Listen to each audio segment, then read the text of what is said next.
How do I start this thing? Have you plugged the bloody USB in? Yeah, it's in. Nah, man, that's the wrong port. Oh, wait, it's flashing now. It's recording. Well, let's start this thing, fool. Hello, everyone. I'm Amelia. Hi, I'm Sam. Welcome to Ask the Duo podcast, a podcast where we get deep into those late-night, unfiltered conversations. We'll be discussing all things lifestyle, relationship, mindset, and more. All right, let's get to it.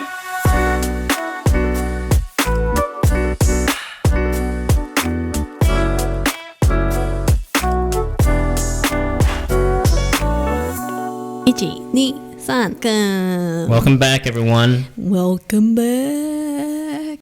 So I wanted to start with a little exercise, and when I say little, it's just one little question.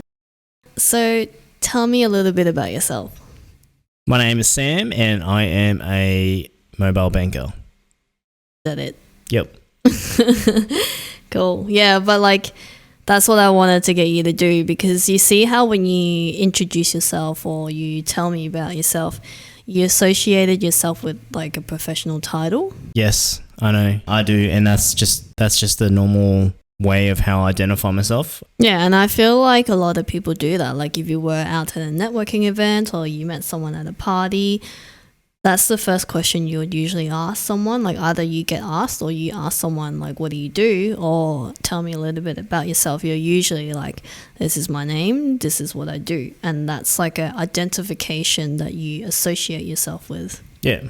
Well, I was just going to add, it is interesting because when you go to barbecues and stuff like that, you go, hey, g'day mate, my name's blah, blah, blah. And then, you always talk about what you do. Yeah.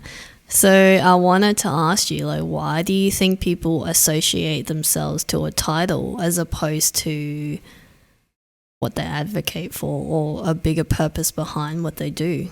I think that's just the way they have ingrained themselves in identifying themselves. When you introduce yourself, people want to know who you are as a person in terms of your career. And that's generally how people associate you as, oh yeah, you hey, you're a plumber, or hey, you're Barry who does fucking construction work. And that's one of the biggest things I noticed is, my sister was saying about this, is the area that she lives in, they are all tight niche, like a little family hub in this little community, if you want to call it that. And they associate each other by their roles, which is strange. So there's it's like I said, it's it's Tom, the construction worker. It's Barry who does electrical work. Like Bob the builder. Yeah, they identify themselves by what they do as a profession. Yeah. Which I think is completely fine, but I think as an extension of that, it would be good as a person themselves to identify themselves with a purpose, or what the core purpose that they of why they do the things that they do. So if you're a finance manager, yes, that is your title, but I think it's better if you associate yourself with the purpose. So you helping other people manage their money better, or increasing their net worth better, things like that. It's more meaningful than attaching yourself to a label. Yeah, can you explain why? Well, I feel like if you focus on your core identity or your core purpose behind that, because one example, I think the best way I can explain it is, so I used to play piano since I was 5 till I think I was 25 or something like that. So 20 years. And everyone knew me as a person who can play piano, and I don't know if people thought I was good or not, but they would know that I have a good amount of experience in playing piano.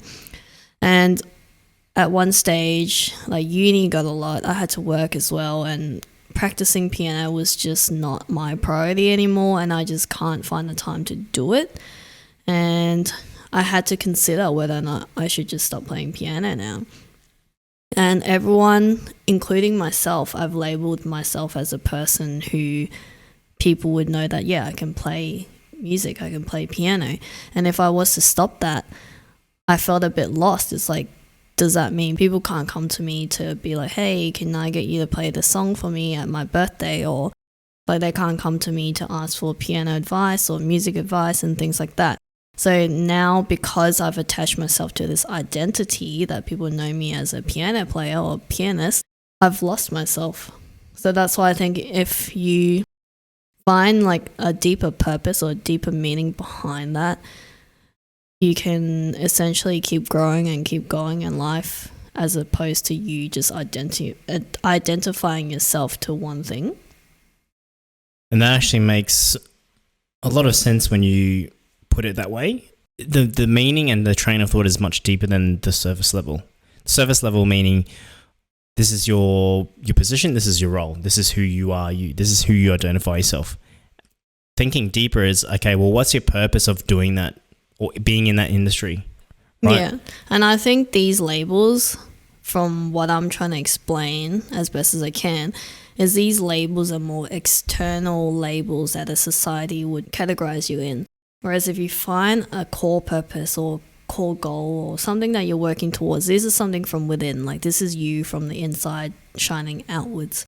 Whereas if you put these labels in yourself, pianist, finance manager, designer, these are all societal labels that you put on yourself or others put onto you. That actually puts a lot of things into perspective, right? Like I was saying, it's very surface level in the fact of, what is the social expectations in terms of your position, right? So everyone identifies themselves as X. So, and it has some sort of correlation to what I was saying before when my sister was saying that they've got a community and they identify each other just by who they or what their profession is. It's like, oh yeah, we know Tom, he's the construction person. That's all we know about him. You know what I mean? It's like that. Yeah, and then say Tom, one day he decides to stop doing construction. Like, does he lose that identity then? Like, does that mean he can't help them anymore? Do people stop going to him? Like, that's what I mean. Like, once you label or put someone in that label and then they move themselves away from it, the dangerous zone is that, one, themselves might feel lost and they feel like they've lost their identity, or two, someone else who's put that expectation on them feels like they can't go to them anymore, they can't reach out to them anymore, or they forgot that they're also a construction worker. Yeah, and that is actually a really good point. It's like, well, how do you get out of that? Like, how do you identify yourself outside of that? How do you differentiate yourself from just that one label, right?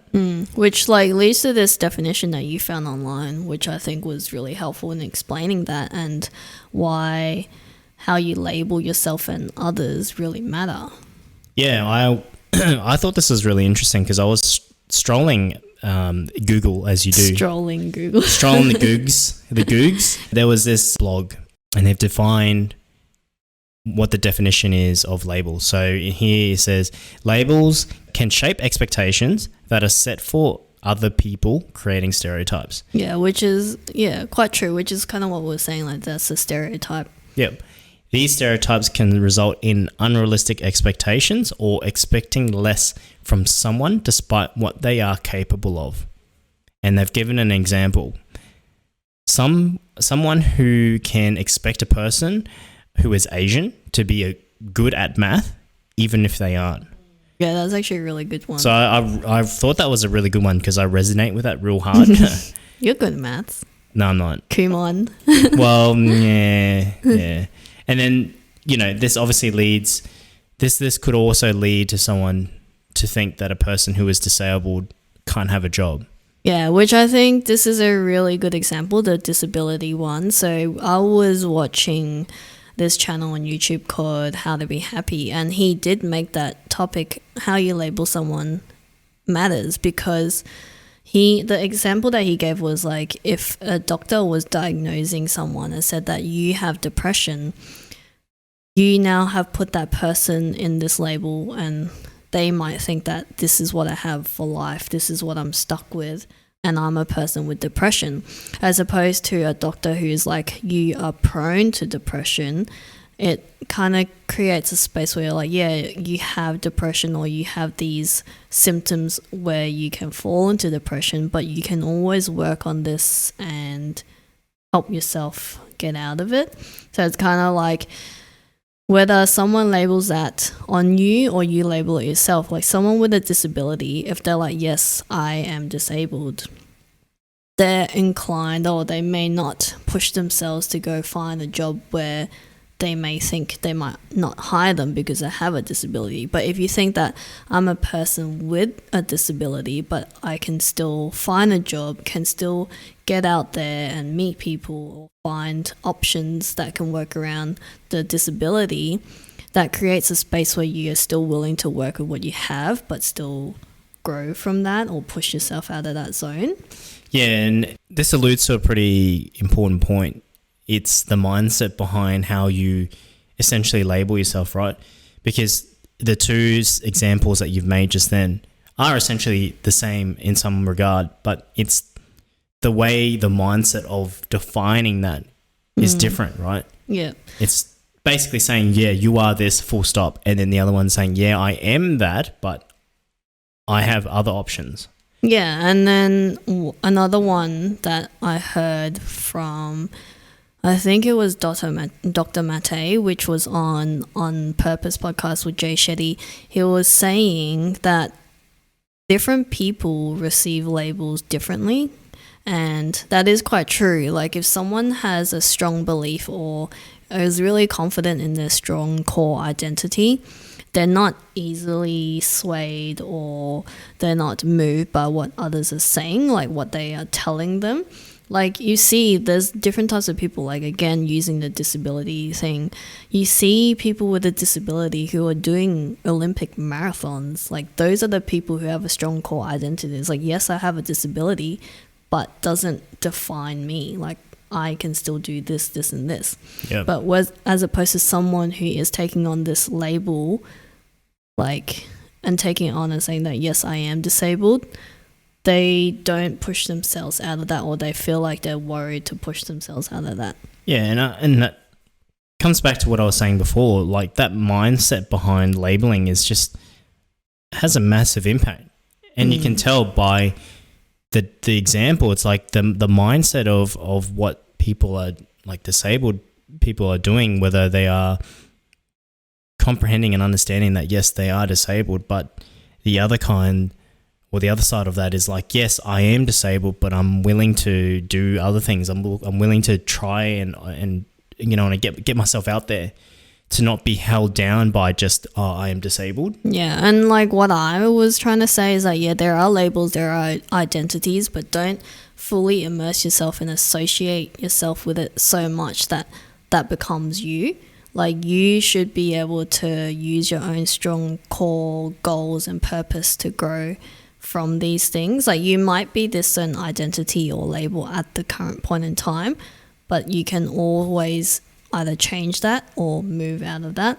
And another example that I think is really good is people who are really shy and they're going to a social event and they don't want to go by themselves or something like that, and they would reject the invitation because they're like, I'm shy, I don't want to talk to other people, or I can't talk to other people because I don't know anyone, I don't know how to talk to anyone. And the longer you associate yourself with being shy or being unable to talk to people, can't make conversations, the longer you're going to be stuck in that, and you've labeled yourself as shy, so you can't grow out of that, right? Yeah, and that is a good point. It's like if you continuously label yourself and reiterate that, your mindset's always going to think, oh, well, that's me, I can't do shit. You know what I mean? And it becomes a habit, like a habit for yourself. So that's why, like, we're not saying there's no labels, there's no identities, but think of your core purpose and your core goals, and I think that's much more meaningful than you associating yourself with a core identity, with an identity or a label that's created by society. Yep. I wanted to throw in another example while you were talking about that. So it's just like saying, same example, like some people who have already accepted the fact that they have bad temper, right? People who define themselves or label themselves as, oh yeah, I am angry, I have a bad temper, they leave it at that, right? And then even though they label themselves as that, they don't do anything to look outside of that, or they don't accept the fact that they need to. They're not willing to change. They're not willing to sort of change and adapt to other means. You know what I mean? When they're outside, they're always going to be, yes, I'm going to be angry. I'm going to always have a bad temper. Yeah, and if someone tells them, hey, like you should try and see how you're responding to people because you have a bad temper, their response is like, yeah, I have a bad temper, so what? And that's them like accepting that is them. Yeah. But that's them unwilling to change and just accepting that this is the label that's going to be them like now and forever. But it's not like that. Yeah, there should always be, I guess you could say, open to look elsewhere. Like it's more about, yes, I do have a bad temper, but I'm willing to work on it. Yeah. You know? So a good example that I think Jay Shetty pointed out in terms of talking about how you can integrate your purpose rather than only talking about your title. He was saying like, hey, I'm Jay Shetty. I work with people to find their purpose, or I help people find their true core purpose. So he doesn't go out and be like, hey, I'm a podcaster, I'm a writer, I'm an author. Like those are external social labels, but he explains himself in terms of what he does in terms of helping other people. So that's a really good example on how you can, I guess, extend out of just the labels. Yeah, and I think it's actually a really good mindset in how you set yourself out in terms of purpose, because it broadens the spectrum a bit too. Because it's like, for example, me, I'm essentially a mobile banker, but my purpose is to decipher and educate lending requirements to clients, ultimately building that trust network for all their lending needs. So that can be applied in fucking anything, right? Yeah, so once you leave your job as a mobile banker, if you did, it shouldn't matter, because your next job, even if it's like a different title, that's still your strong core purpose that you do.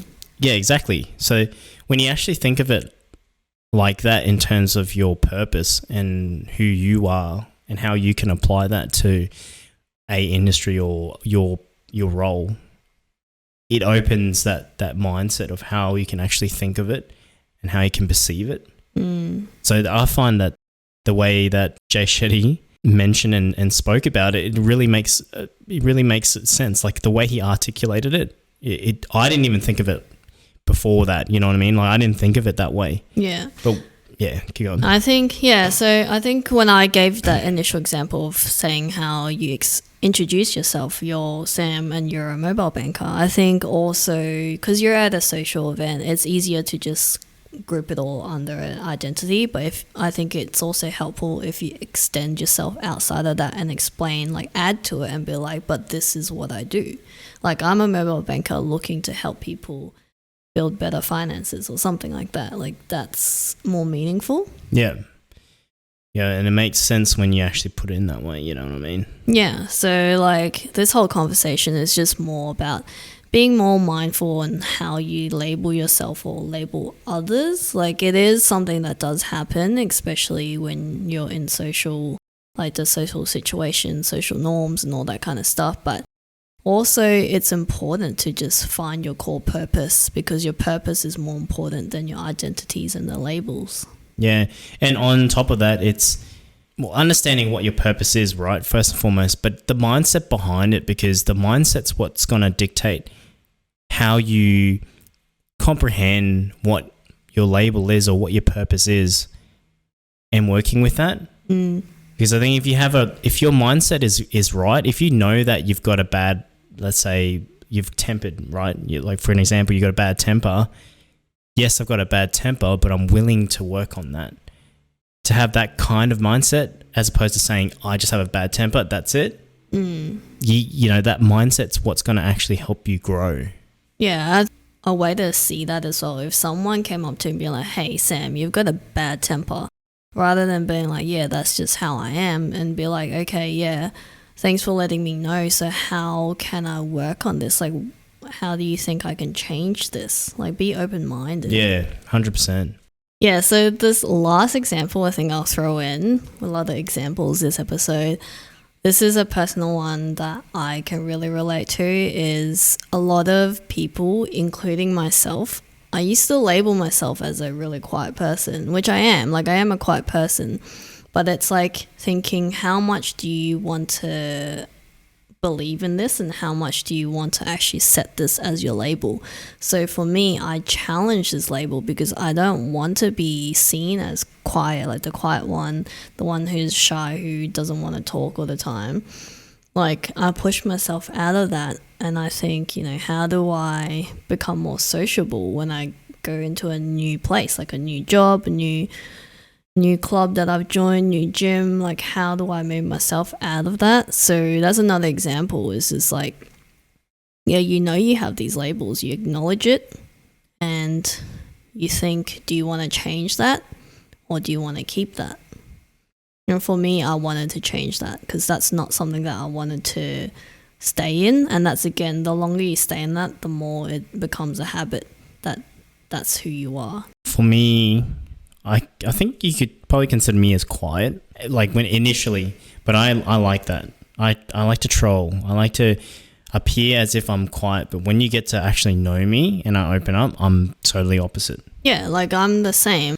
But I don't know, this can go off topic, but I feel like as a female who's quiet, people can trample over you a lot easier than a guy who's quiet. Yeah, true. They probably would assume that you're submissive and, you know what I mean? And there has been a lot of times where people would take advantage of me because I know I'm a hard worker, but I'm quiet, so that if they give me a lot of work, I'm not going to say anything about it. So it's like things like that, in situations like that, I don't want to be taken advantage of. And I want to know that, let people know, or let myself know, that even though I'm quiet, doesn't mean that I'm shy and I'm incapable of speaking up for myself. So that's what I wanted to change. And like, I wanted to change that. So similar, throwing it back to that, Asians are all good at maths. Yes, the label is that I'm Asian, but this and this. So what I was trying to say is, yes, my label is I am quiet, I don't talk much, but that doesn't mean that I'm equal to someone that you can take advantage of. There's other things behind that label, other meanings behind that label. Yeah, and that's actually a good point. And I think it's good that you're in a mindset where you're like, yeah, I am quiet, but you know when to sort of stand up and be loud and be like, no, I stand my ground. It's more like I define my own labels. Like, labels as a society of someone who's quiet is equal to someone who's shy, someone's introverted, someone's this or that. But I don't let that become who I am. I will set what this label of quiet, what a quiet person defines. No, that's a good example to put for the listeners to understand, in the fact of what you face essentially in your day-to-day aspect. Because, and you just have to think, is that what you want to stick with, and is this what you want to acknowledge, or do you want to acknowledge it and change it, or define your own label underneath what your identity is? But let us know if you guys have had conversations when it comes to people coming to you and saying, hey man, you've got this. Essentially labeling you in some way or form. And how did you handle it? And what ways or techniques did you go about improving that, or changing that, or adapting that? Yeah, good points. Yeah, hopefully this was helpful and insightful and opened your mind to think of it in a different way, because it definitely helped us think of things in a bigger perspective. So let us know. Slide into DMs, guys. Once again, let us know any questions or anything that you like us to cover, because we always love that feedback. Peace out. A-Town. Bye. Thank you so much if you have reached to the end. We really appreciate you for tuning in. And if you like what you hear, please share it with your friends or family and subscribe to our podcast on whatever platform you are listening to. Make sure you share any topics you'd like us to cover or questions you might have to our Instagram. Slide it into our DMs. Bigger. You can also stay in the loop of all the behind the scenes and the release of our new episodes there too. Our Instagram is Ask the Duo Podcast. That's AskTheDuoPodcast.